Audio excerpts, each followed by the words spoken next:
Good Tuesday morning to you. I am Dan Kopp of Leading Like a Buffalo, coming to you live from sunny and cold Sun Prairie, Wisconsin. And joining me today, like always, is Ty Firsching of Trade Leadership. Good morning, Ty. Good morning, Dan. Good morning, everyone. It's actually evening here. I am in Entebbe, Uganda, but I realize our majority is in the morning. So good morning to all. Thanks for having me, Dan. Great to see you, like always, Ty. And I appreciate those of you who are viewing and or seeing the replay and checking us out. Ty and I are engaged in the Enhanced Leadership Project. We are helping other leaders focus internally at the same time they're focusing externally to enhance their leadership. And if you'd like to join us, feel free to reach out to either one of us. Our emails are at the bottom of the screen, ty@tradesecrets.com or dan@leadingbuffalo.com. And I'd like to remind those of you who've been around that at times Ty has some technical difficulties because of Wi-Fi, power, internet connection, whatever. He may drop off. Because of those things, he will return. If not, I'll just fly solo. Also, on occasion, it's loud on his end, but from my end, I hear a little bit of squeaking like stuff going on in the background. He's got kids playing football outside of his abode, so it's sort of comical to me, and at times you are able to hear them in the background. So today's topic, we are going to talk about great leaders, and they know that planning is an opportunity to inspire rather than overwhelm, because it's easy to overwhelm your people, and there's a line you can cross between inspiration and overwhelming. And let's discuss that right now. And to lead us on the discussion today is Ty. Take it away, Ty. Thanks, Dan. This is a great topic. I'm really excited to do this topic because planning is, of course, elementary when it comes to running a business. You have to plan no matter what position you're in. Even if you're an employee, you have to plan your day. So when we're talking about organizational, straight across the board planning, that's a little bit different, because when leaders know what they're doing, they tend to plan, but it doesn't seem like they're like really over planning, getting into something and spending a lot of time on there.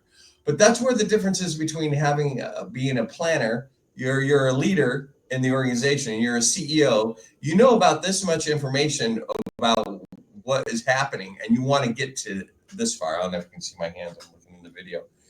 Whereas if you're a manager, you know this much information, and you just want to make sure it gets done, and you only go a little bit. So managers are really the ones that, when it comes to planning, they're just planning straight across the board because they have a certain amount they need to get done. If they exceed it a little bit, that's great. Leaders want to make sure, okay, this is my idea. I want to get to here. How do I do it? And they have these big moments of planning. And it's these big ideas of planning that can either inspire or overwhelm. Because if it's measurable, that goes into management.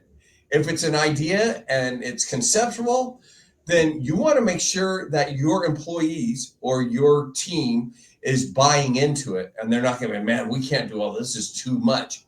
If they don't buy into it, you're not going to get anywhere. If they buy into it and you're leading through inspiration, then they're going to be more apt to go, yes, we can do it.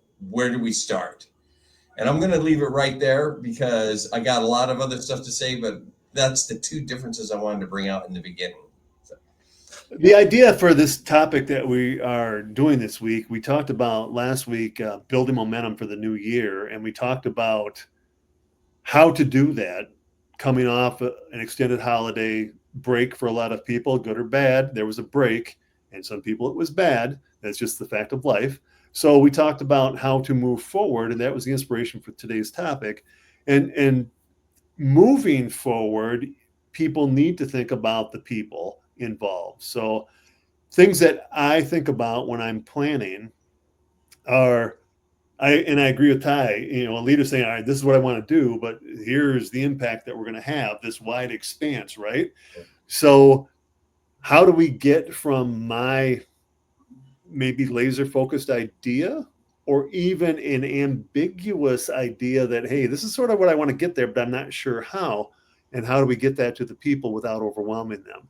So I always like to take a step back and say, all right, people, this is where we've been and this is where we're going. And I conceptually hold people's hand through that process so they're not overwhelmed. And one of the greatest things that I've ever done, and I've seen other great leaders do this, is embrace the voice of those who are going to make this thing that you want to do come to fruition. Because the how, the what, the when, the where, everything that goes into making that happen, they're going to have points of view that will inform the approach. Maybe it's 100% on their plate to figure out what to do and how to do it. It's your idea, go, Pete. But you could have operational control still. All right, let's figure out how to do this collectively, and embracing the voice of the people implementing or tasked with actually doing it is a great way to inspire rather than overwhelm. We've all heard of top-down leadership. You don't want to say, all right, it's a new year, got this great idea, this is what we're going to do it, how we're going to do it, when we're going to do it, where we're going to do it. That is a great way to overwhelm. But if you embrace the voice of those you are leading, you are going to have a greater success rate, inspiring rather than overwhelming. Yeah.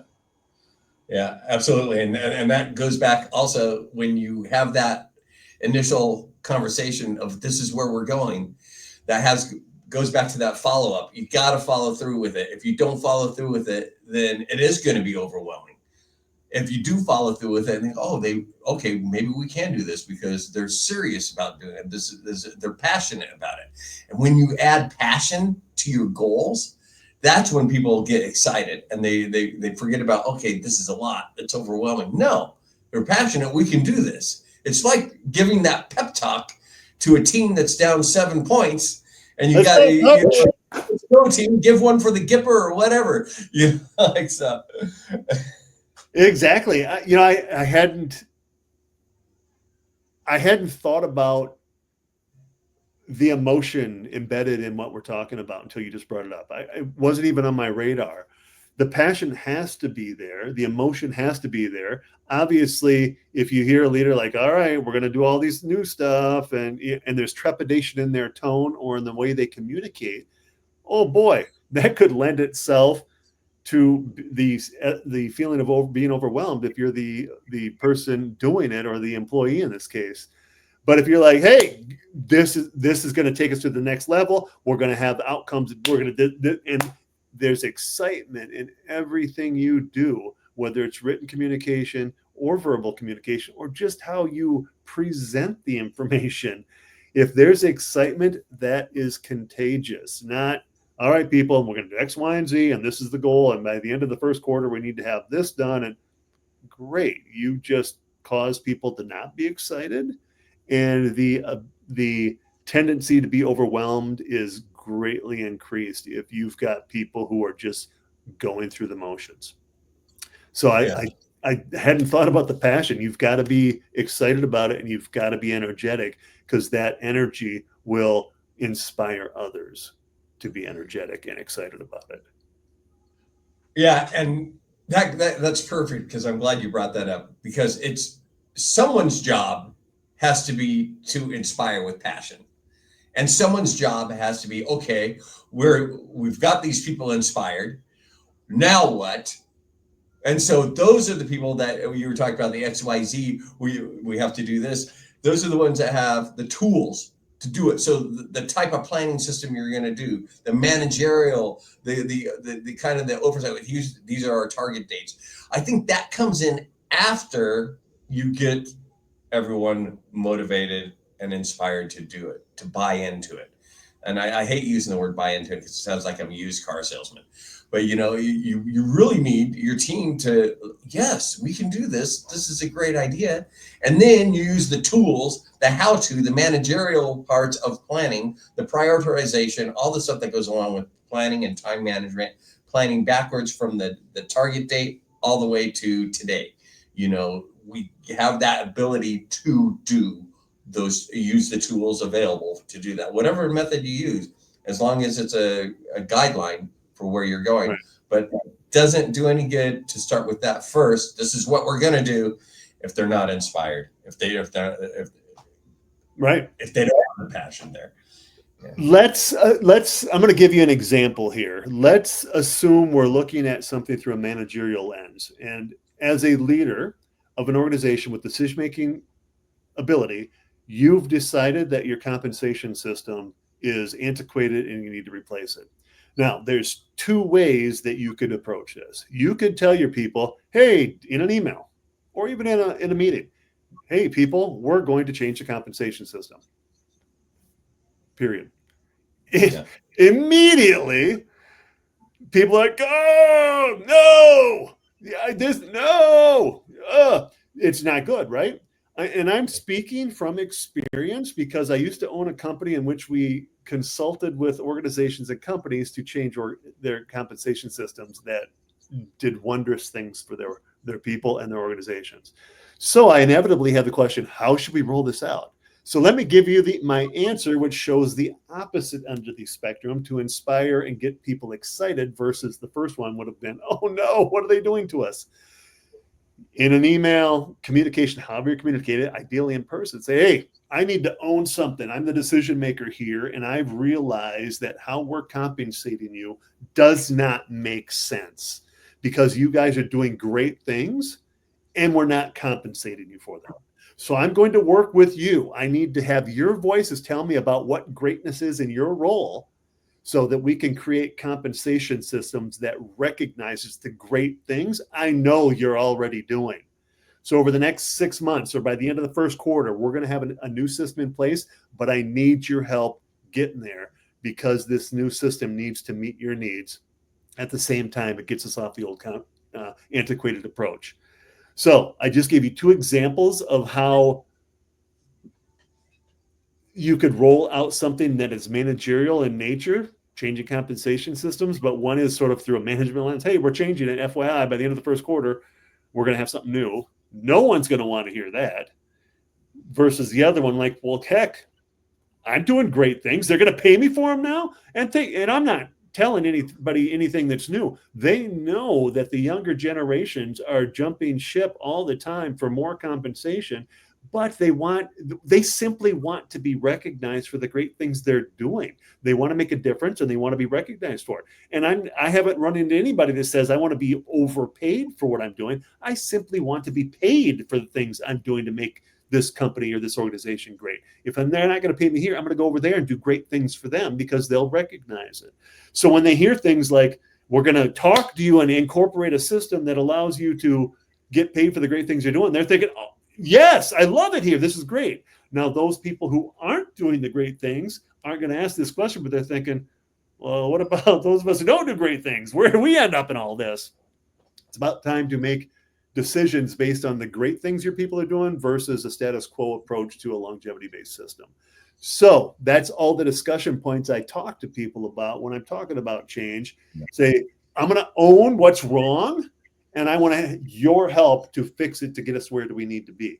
That inspires people versus just simply stating, we're changing. Well, what does that mean? That's great because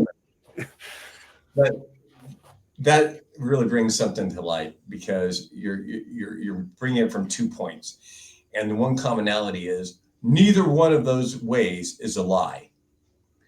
Okay, it's the truth either way. So what you're talking about, and correct me if I'm wrong, is the framing of the process that we're going to do or the new implementation. But it's the way it's framed so people understand kind of maybe the reasoning behind it and how it's going to add value to their lives, as opposed to, hey, here's the directive, here's the SOP, you do it, you like it, and you live it. Okay, right. So you have 2 different things. Now, I'm not saying every decision has to be framed like, well, this is why we're doing this, because there's sometimes you don't have time for that. You just do it now. Trust me. And that's where leadership really puts you here as a positional leader and here as an inspirational leader, because you could make a decision as an inspirational leader. If you're an inspirational leader, that's directive, and they're not going to see it that way because they're going to follow you because they know you've never steered them wrong in the past. Right. But both the ways you said the lenses, It's the truth. This is what we need to do. The truth, the actual dot the I's, cross the T's. And the other way is this is why we're doing what we're going to do. And you're framing the same thing. You're just not giving that directive XYZ. Right. That's to do. You know, I like the word framing. I always offhandedly, it's how you stroke the message. It's the delivery. Yep. It's the spin of the message. How do you spin it? Again, it's the truth. Both were truthful statements, but one, oh my gosh, I'm a great employee. I'm going to be involved. I'm going to get paid for the great things I'm doing. Versus, oh boy, what does that mean? Am I going to lose pay? Like what? Oh, so it is. It's how you frame it. And I guess I never thought of it in more technical terms other than stroking the message. Well, you know, and it's great because it's just not. I mean, for your example, it is pay, and they're being rewarded for doing a good job. Right. But in other instances, it could be this is how it's adding value to your life, and it could be other than pay. It could be it's going to make your job more rewarding. You're gonna affect more people in what you do, depending on the type of work you're in. So I mean, everybody always goes to the money, and no offense, I'm not using you as an example. But, show me the money, like that. But we have all these other aspects of our lives that a company, a leader can add value to their employees, and the employees say, "Man, this is going to help me out. This is going to help me out. I like this new direction because I was kind of stagnant. I wasn't seeing the big picture of how my job was affecting other people. But now that I see it, wow, yes."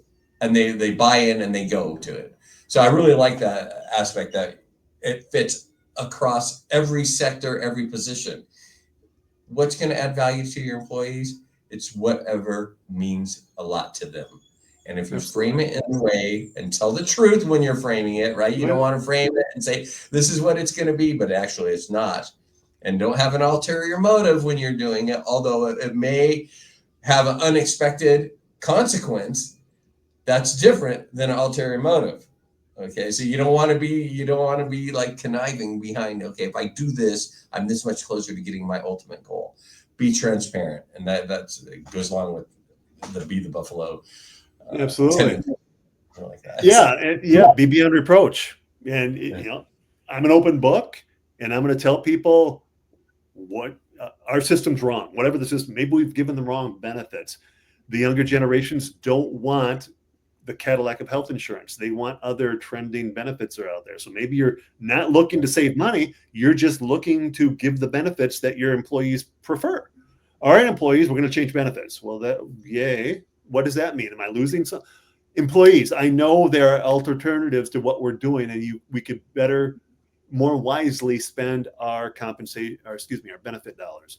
I need to talk to you and embrace your voice to figure out what benefits you desire versus what we're currently giving. That isn't a budgetary decision. That's a what do my employees need decision. You could just unilaterally change it, or you could frame it to a point where this is going to benefit you because I want your voice. So you are 100% correct. It's how you frame it, and it goes to everything you can think of in regard to a decision, goal, vision, mission, whatever. Everything you can think of. It's how you frame it. You've got and how you approach it. You've got the opportunity to overwhelm or the opportunity to inspire, and the choice is yours. Yeah, absolutely. And that goes into actually active personal engagement, because you're dealing with people's values, and you as a leader, you want people's values to align with your company values. And as an employee, you want to align with the company values, because otherwise you're going to be miserable in the job you're in. And if you find yourself miserable in the job you're in, get out of the job. Right. Okay, find another one. Don't sit there, go home and complain to your family, I hate my job, blah, blah, blah, like that. You just get out of the job, find something that adds value to your life. And when I'm saying values, there's so many that you have and so many that companies have. You can find a match out there, and then it enhances your personal state. And when your personal state is happy, that's the added value to your life. Right. So I had a coworker who for years would say, I pick my bosses.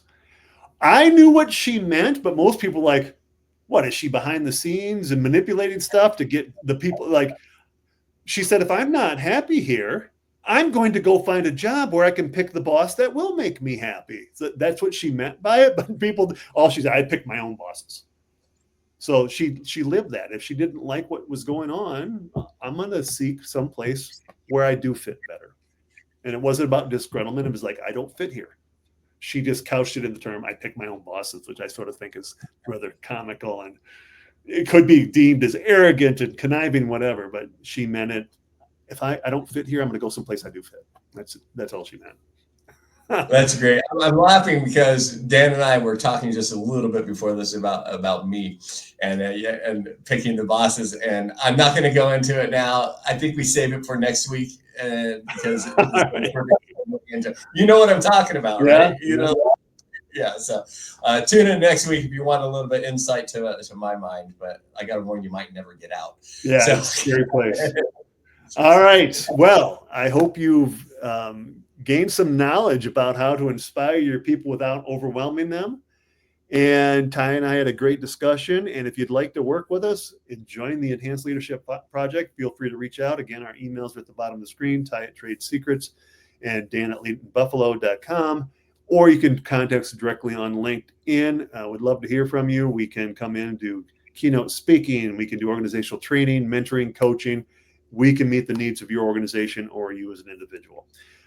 So until next time, it's just two guys, Ty and me. We're sitting around talking leadership, and everybody who's paying attention and listening can do it. You can do it. Good luck. Peace out. Ty, we'll see you next week.